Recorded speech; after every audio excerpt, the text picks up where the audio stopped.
The High School Sports Beat is brought to you by Alfred State College, where within 6 months of graduating, an astonishing 99% are working or furthering their studies. At Alfred State, they stress project-based learning, where students work on real-world problems and learn how to think, not what to think. Visit alfredstate.edu. Sports. It's who we are. It's what we do. It's how we roll. It's wins and losses, highs and lows. It's effort, respect, and dedication. The High School Sports Beat. Sports. It's who we are.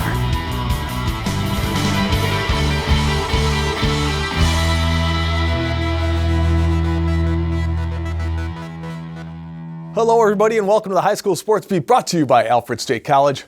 I'm Dave Yates. We begin our look at Section 5 sports this week with our opening story, brought to you by Sticky Lips Barbecue and Juke Joint.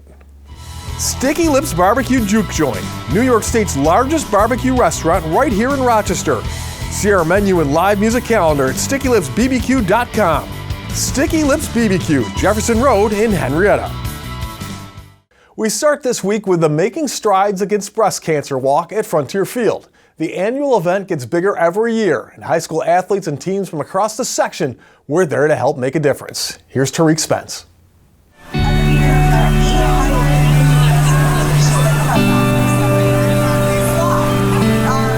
The community of Rochester came out in full force for the 2019 Making Strides Against Breast Cancer Walk. Of the 14,000 in attendance, Section 5 athletes stood together strong, which is a part of what makes the event so special, according to Emily Goldsmith from the American Cancer Society. It's a magical feeling. I think about when I was in school, and we did, fundraisers as, groups and things, clubs, but to see all the sports teams that are out here like this early on a Sunday morning, wearing their pink on like a chilly October day, it shows that, their heart is in it, and that they're, these young people that are like fighting for a better world. And I think, there's nothing quite like it. It just shows what leaders these kids will be when they grow up. And then talk a bit about this event. You got a lot of teams out here showing support. Is this the first time you've done it? No, this is a tradition for our team. We come out every year. We all meet at our high school and then come down here to support. All right, and so you've got a lot of support out here as well with different teams coming out. Have you seen any other teams and people that you know coming out supporting it as well? Yeah, there's a lot of the swim teams here. There was the HFL soccer team, the Churchville Chi-Li swim team. There's a lot of people. Schools and teams were well represented, and everyone made sure to look the part. We see teams that make, they make matching shirts. They, get decked out. They'll have a way to show like, hey, we are here with insert team here, right? And they have like all of their gear to show who they are, and they're proud of it. And they are here rocking out. And maybe sometimes they make little like pink ribbon pins, or they'll have something with their logo on it or their school's logo. And they're so immensely proud of the work that they do. And it warms my heart just seeing, such young kids, really putting their money where their mouth is, and helping make this community a better one. And what brings you guys out here today? To support the women that have lost their lives and everything that has important to them. Yeah. Talk a little bit about where you guys from. Williamson, New York, and it's past Wayne. It's like middle of the country type town, and yeah. With the fall season winding down, the event serves as a great team bonding moment. Then here it is at the end of the season, your Alpha is such a big event. Talk a bit about why it's important you guys to come out and do this. As a whole school and a team, we all do things together, but I think this is what everyone gets hype about, because it's so much fun to come and do jazzercise and walk with everyone. And what made you sort of come out here today and bring it seems like all of your team is here to support this big walk?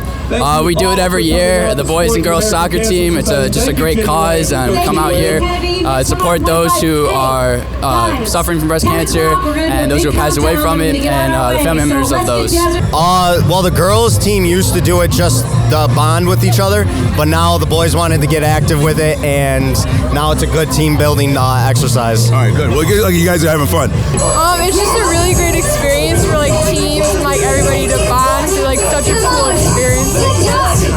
Oh, I think it's great that we can come out here and support all together. It helps our team bonding and it helps the cause. So I think it's a great event for everyone to get out and just unify with one another and, bond. Because we want to make strides for breast cancer. All right, well, what is... Yeah. Yeah, make a difference.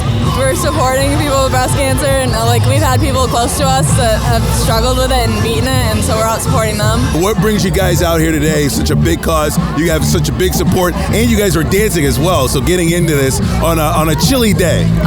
We support the Sunsport swim team, and we're just here because we host our own breast cancer meet. So we raise our own funds, and then we come out here and celebrate with the rest of the city.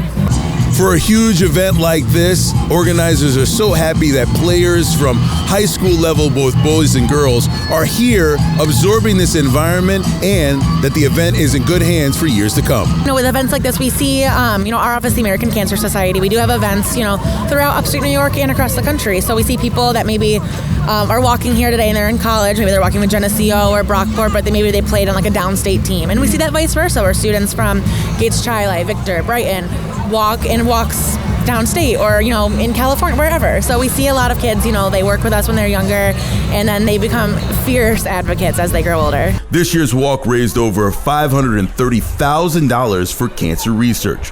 From Frontier Field, this is Tariq Spence from the High School Sports Beat, brought to you by Alfred State College.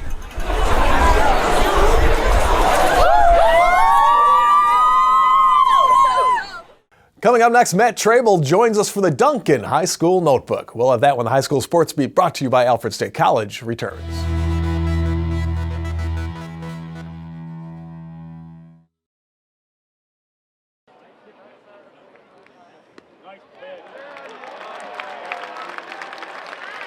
This cinnamon sugar pumpkin latte looks amazing. Yeah, it's so good. Yeah, I wish I were this creative. Oh, I'm not that creative.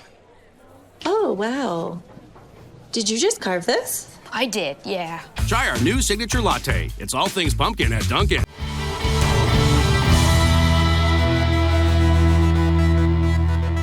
Hello, everybody, and welcome back to the High School Sports Beat, brought to you by Alfred State College. I'm Dave Yates. It's time now for the High School Notebook, brought to you by Dunkin. America runs on Dunkin, and we are joined once again by Matt Trabold. Matt, great to have you back. Thanks for having me on. Matt, let's start off talking about the record that was a record, then wasn't a record. Chloe DeLyser down at Marion. What's your take on this whole national record and what she did and didn't do according to them? Yeah, so a bunch of media, including me, were out at Marion's second last regular season game against Gananda, and it seemed like the National Federation records, she needed a hat trick in order to get that U.S. record for overall career scoring for girls soccer. Esmond Gonzalez from a 5A school in Fort Worth, Texas had it so far. She went out and bullied a program in Gananda that just a couple years ago was a stalwart in Class C. She had a hat trick in just 12 minutes. It was this great night. That last one of her hat trick came off beautiful service from her 8th grade little sister, Abigail. I mean, you couldn't write the stuff. But unfortunately, and I should say also, she got up to 5 goals in that game. They put her in the second half, so even added to a great night. But unfortunately, a few days later, you had some unfortunate news come out. First off, that morning, it looked like, oh no, the national records for the National Federation, which is supposed to be this big-time organization, and still is, they had them incomplete. They weren't up to date. Cassie Ginther, who is now an Iowa State Cyclone, she came from a Missouri high school. She had 319 as well. So right then, 319. It came out later that day, which is probably more important because you had one more game left in the regular season for Marion. On top of it, National Federation says we're not going to count that as a national record because it came in 6 years with 2 middle school years, even though they were high school seasons. Instead of them all coming freshman to senior, those 4 years. So let's see if they stick to it now because Soda's game, she added 4 more goals, so she's at 323 over that 319 mark. My take on it is, I think, yes, it's important, and I understand that Cassie Ginther had to do her 319 in a matter of 4 years, but I think I would have understood it even more if you're choosing not to penalize a middle school girl like she was back in the day, scoring goals, 7th grader, 8th grader. She was better and superior to high school age girls at her own school in order to be on varsity as a younger player. I think even more importantly, on top of that, she was obviously more superior to high school age girls on other teams because she was scoring against them. So I think I understand both sides, but I think I understand that latter one a little bit more. That's the way I see it. It's not like you're asking them to count modified goals scored by a 7th and 8th grader as an all-time record. She was scoring against varsity competition. I don't care what grade she was. So you're telling me if she was a 7th grader running cross country or track, say she's running track, she sets a world record in the mile. Wouldn't happen, but just in case. So the National High School Federation wouldn't recognize that as a national record, even though a track association could recognize it as a world record or something like that. It's just, I know that's an absurd example, but to me, it's absurd that they would say, well, because she wasn't in high school, it doesn't count. She was playing high school competition, so I think it should count as a record. But that's just, and bottom line, she's going to Ohio State. Yeah. So good for her, great career, and it's still a great story for the area to have. She's a fantastic player and a fantastic girl. We got to talk to her last year. We're back with more of the High School Sports Beat, brought to you by Alfred State College, right after this.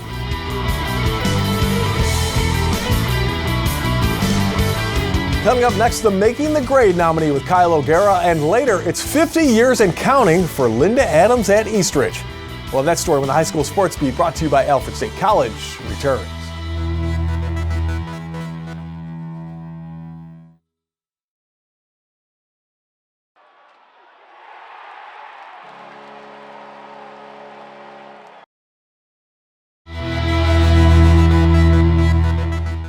Welcome back, and thank you for watching the High School Sports Beat, brought to you by Alfred State College. Hit the ground running at alfredstate.edu. I'm Kyle O'Gara. Wegmans is a proud supporter of Making the Grade, which highlights the accomplishments of Section 5 student athletes on and off the playing field. Making the Grade this week is Greece Olympia senior JC Palmgreen. JC is the captain of the varsity soccer team for the Spartans and has been on the team since she was in the 8th grade. Over her high school career, JC has been selected for both first and second team all-county picks for soccer. Off the field, JC has a 97% average and is a part of the National Honor Society. JC has been recognized for her academic excellence with awards in American Sign Language, physical education, and chemistry. This week, JC Palmgreen is making the grade. If you have a student in mind for our Making the Grade segment, we want your nominations. Send them into mtg@rocksportsnow.com. And now, here's Dave with the McArdle Section 5 Spotlight. Thanks, Kyle. Here are some of the athletes, teams, and coaches making news in this week's Section 5 Spotlight, brought to you by McArdle's and Fairport. Come home to McArdle's. Congrats to the Fairport doubles team of Elia Guzman and Paige Harmon for winning the sectional Class A1 doubles championship, beating Schrader's Alexa Monrad and Stephanie Romero in straight sets. Alexandra Briggs of Newark is your 2019 Finger Lakes diving champion, winning the league title with a personal best score of 351.45. And finally, Irondequoit's Candace Teitler finished in first place at the Section 1 Coaches Invitational at Wappinger Falls. Candace was first in the Varsity 3 race, with teammate Annalie Capuano right behind her in second. The Eagles placed fourth as a team. Well, coming up next, celebrating half a century of field hockey in East Irondequoit. We'll have that story when the High School Sports Beat, brought to you by Alfred State College, returns.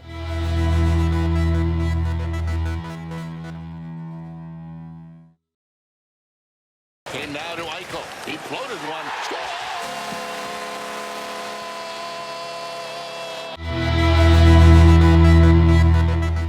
Hello, everybody, and thanks once again for joining us on the High School Sports Beat, brought to you by Alfred State College. I'm Dave Yates. 9 sectional titles, 421 career varsity wins.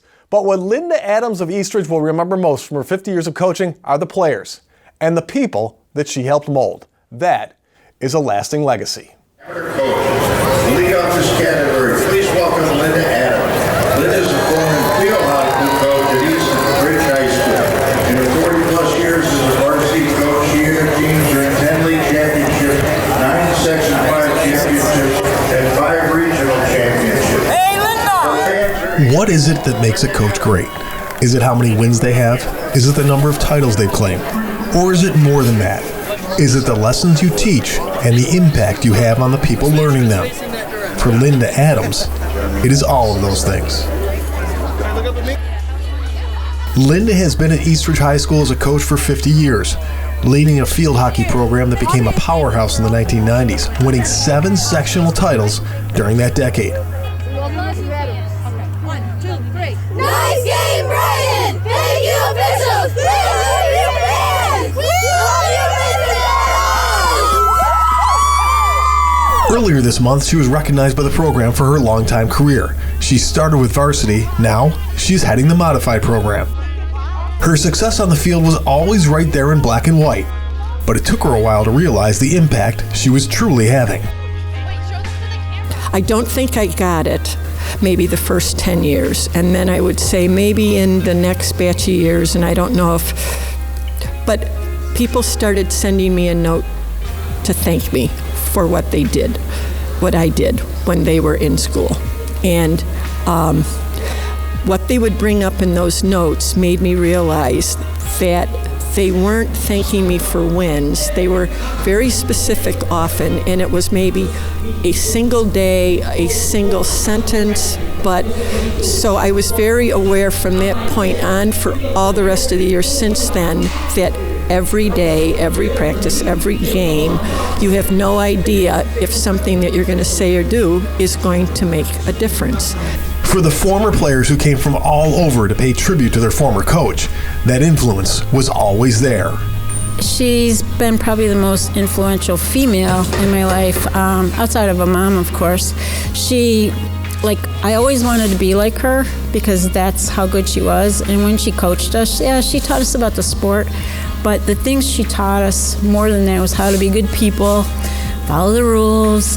She set such a great example for all of us, and I can name 20 people that just put her on such a pedestal and kind of wanted to be like her when we, quote, grew up.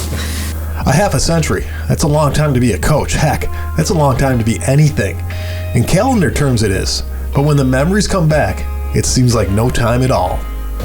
50 years sounds like a long time, but to me it doesn't seem long at all. In my head, I can picture people and what they said or things that happened, and it's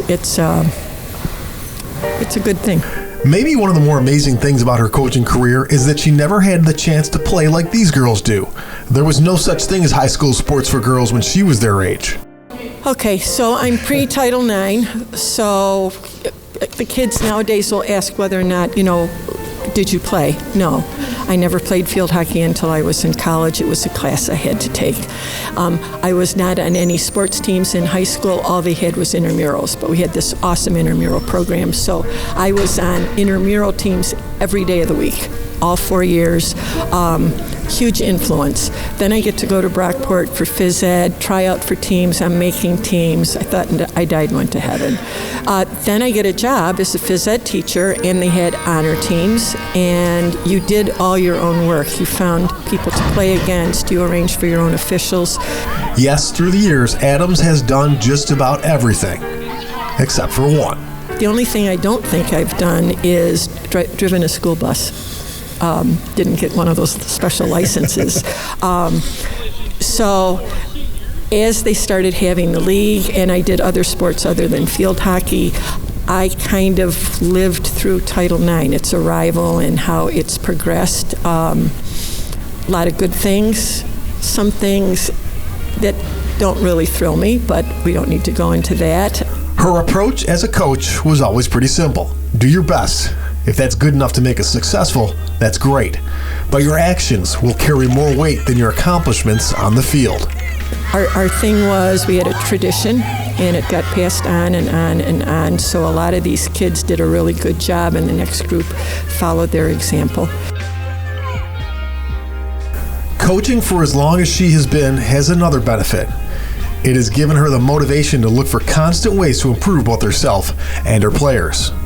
I'm always looking for new things, new ways of presenting things, so it makes me stay young, I'd like to think. So to try to stay one step ahead of them and stay current. The game has changed, and so trying to keep up with the game to make sure that they're going out and trying to be the best that they can be. She's a 1 in a million. I'm blessed, and I know it. And she impacted my life. I think she made me a very good person. It took me a long time to get there, but I never forgot her lessons, and she's such a great person. You just always wanted to be around her. It is impossible to measure how many people Linda Adams has influenced, but now she hopes the next generation of players will add to her legacy.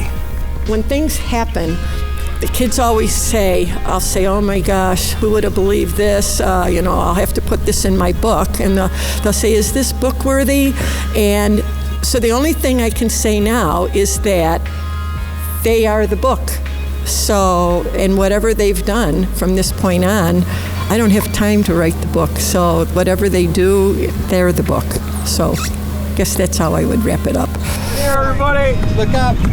Say Adams. Adams! Period.